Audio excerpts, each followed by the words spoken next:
मैं आपको फ्रेश हरी मटर की एकदम खस्ता और चटपटी पूड़ी बनाना बताती हूँ कैसे बनाई जाती है। इसे आप सुबह ब्रेकफास्ट में बना सकते हैं या बच्चों के लंच बॉक्स में भी बना करके रख सकते हैं। उनको भी ये बहुत ज़्यादा पसंद आएगी। अगर आप सफ़र पर जा रहे हैं तब भी आप बना करके ले जा सकते हैं, क्योंकि खाने में होती ही इतनी टेस्टी है और इसे बनाना भी बहुत आसान है। झटपट बन के तैयार हो जाती है। तो चलिए देख लेते हैं इसे कैसे बनाया जाता है। हरी मटर की पूड़ी बनाने के लिए ये हमने 1 कप फ्रेश मटर लिए। ये हमने 1 इंच अदरक का टुकड़ा लिया, जिसे छोटे पीस में काट लिया, वो हम मिक्सी के जार में डाल देते हैं। ये 3 हरी मिर्च लिए हैं, इसे भी हम तोड़ के डाल देते हैं। मिर्च आप अपने टेस्ट के अनुसार थोड़ी सी कम या ज्यादा भी कर सकते हैं। अब इसके अंदर आधी टीस्पून जीरा डाल देते हैं। अब जो हमने मटर ली थी वो हम मिक्सी के जार में डाल देते हैं। अब इसके अंदर 2 टेबल स्पून पानी डाल देते हैं। अब मटर को मिक्सी से महीन पीस लेते हैं। ये हमने मटर को मिक्सी से महीन पीस लिया है। अब जो हमने मटर पीसी थी वो हम इस बाउल में डाल देते हैं।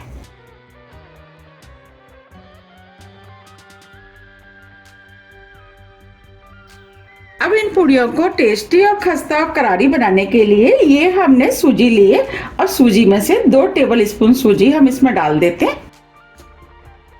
सूजी डालने से पूड़ियाँ बहुत ही ज्यादा खस्ता और क्रिस्पी बनके तैयार होंगी। अब इन पूड़ियों को और भी ज्यादा टेस्टी बनाने के लिए ये हमने बेसन लिया है।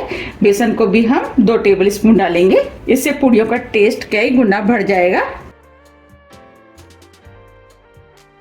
अब इन पूड़ियों को चटपटा बनाने के लिए कुछ मसालों का इस्तेमाल करेंगे। मसाले में आधी टीस्पून कुटी हुई लाल मिर्च लिए, वो डाल देते हैं। मिर्च आप अपने टेस्ट के अनुसार थोड़ी सी कम या ज्यादा भी कर सकते हैं। 1/4 टीस्पून हल्दी पाउडर, आधी टीस्पून सौंफ जिसे हमने दरदरा कूट लिया है, वो डाल देते हैं।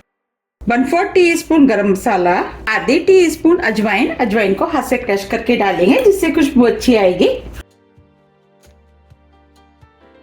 नमक टेस्ट के अनुसार। अब इसके अंदर आधा कप हरा धनिया डाल देते हैं। 2 टीस्पून सफेद वाले तिल। अब ये पूड़ियाँ खस्ता बने उसके लिए 1 टेबल स्पून देसी घी डाल देते हैं। आप देसी घी की जगह ऑयल का भी इस्तेमाल कर सकते हैं और सभी चीजों को मिक्स कर लेते हैं। अब ये सभी चीजें अच्छे से मिक्स हो गई हैं। अब हम इसके अंदर थोड़ा सा गेहूं का आटा डाल देते हैं। हम इसके अंदर पानी का इस्तेमाल नहीं करेंगे। जितना हमें आटे की जरूरत होगी उतना हम आटा डालेंगे। अब हम इसका डो बना लेते हैं। इसका डो बिल्कुल उसी तरीके से बनाना है जैसे हम पूड़ियों का बनाते हैं। अब इसमें हम आटा और डाल देते हैं।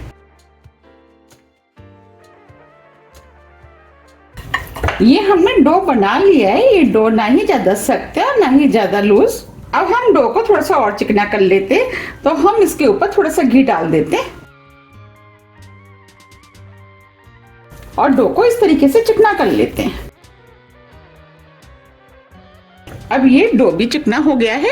अब इस डो को 20 मिनट के लिए सेट होने के लिए रख देते हैं और ढक देते हैं। 20 मिनट करीब हो गए हैं। अब ये डो भी सेट हो गया है। अब इस डो को हम थोड़ा सा और चिकना कर लेते हैं।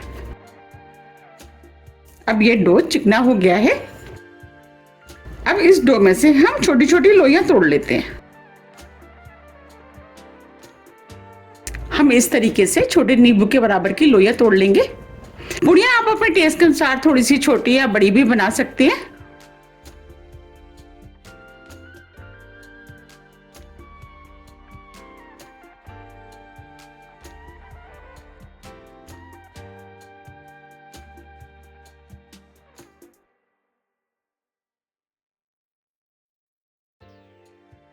ये हमने लोइयों को तोड़ लिया। इसमें से हम 1 लोई ले लेते हैं और इस लोई को हम इस तरीके से चिकना कर लेते हैं। देखिए ये लोई बनके तैयार हो गई है। इस तरह हम कुछ लोइयां बना लेते हैं। ये हमने कुछ लोइयां बना के तैयार कर ली है। चलिए अब हम पूड़ी बेल लेते हैं। पूड़ी बनाने के लिए ये हमने चकला लिया है। जो हमने लोई बनाई थी उसमें से हमने ये 1 लोई ले ली है और इसको हम इस तरीके से बेल लेते हैं।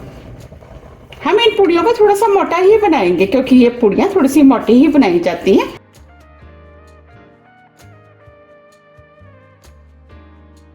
अब ये पूड़ी हमने बेल लिए।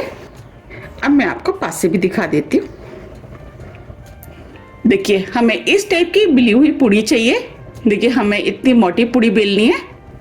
अब इस पूड़ी को हम इस प्लेट पर रख देते हैं। इस तरीके से हम 5-6 पूड़ियाँ बना के तैयार कर लेते हैं। ये हमने पूड़ियों को बना लिया है। अब हम इनको फ्राई कर लेते हैं। पूड़ियों को फ्राई करने के लिए हमने कढ़ाई में ऑयल गरम करने के लिए रख दिया था। हमें इनको फ्राई करने के लिए तेज़ गरम ऑयल चाहिए। अब हम ऑयल को चेक कर लेते हैं। तो थोड़ा सा डो हम ऑयल में डाल देते हैं। देखिए डो तुरंत ऊपर आ गया, इसका मतलब ऑयल गरम हो गया है। अब हम इसमें पूड़ी डाल देते हैं। पूड़ियों को इस तरीके से हल्के हाथों से दबाते हुए फुला लेते हैं। और आप चाहें तो पूड़ियों को इस तरीके से भी फुला सकते हैं। देखिए पूड़ी फूल गई है। अब हम इसे पलट देते हैं। अब कढ़ाई में हम दूसरी पूड़ी डाल देते हैं। इसे भी हम बिल्कुल उसी तरीके से फुलाएंगे जैसे हमने पहली वाली फुलाई थी। अब ये पूड़ी भी फूल गई है, इसे भी पलट देते हैं और इस वाली पूड़ी को हम निकाल लेते हैं।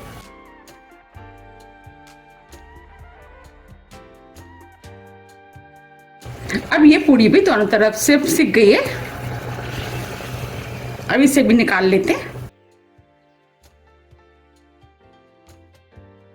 आप देख पा रहे कितनी फूली फूली पूड़ी बनके तैयार हो रही है। अब हम कढ़ाई में और पूड़ी डाल देते हैं। आप चाहते हैं इस तरीके से 2-2, 3-3 पूड़ियां डालकर भी फ्राई कर सकते हैं। आप इन पूड़ियों को अपने टेस्ट के अनुसार थोड़ा सा कम या ज्यादा भी फ्राई कर सकते हैं। अब ये पूड़ियां फ्राई हो गई हैं, इनको हम निकाल लेते हैं।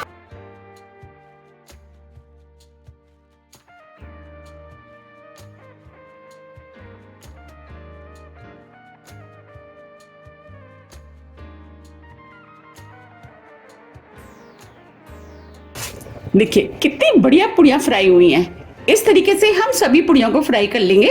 ये हमने सभी खस्ता और क्रिस्पी मटर की पूड़ियों को बना करके तैयार कर लिया है। आप देख पा रहे कितनी बढ़िया मटर की पूड़ियाँ बनके तैयार हुई हैं। अब हम पूड़ियों को सर्व कर लेते हैं।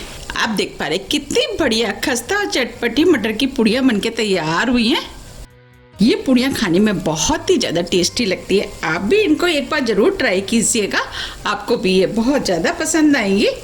आप इन पूड़ियों को किसी भी फेस्टिवल पे भी बना सकते हैं।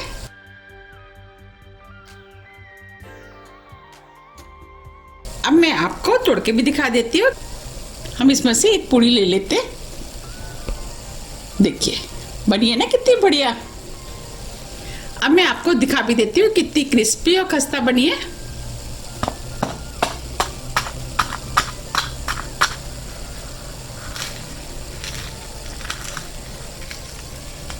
बनी है ना कितनी खस्ता और क्रिस्पी।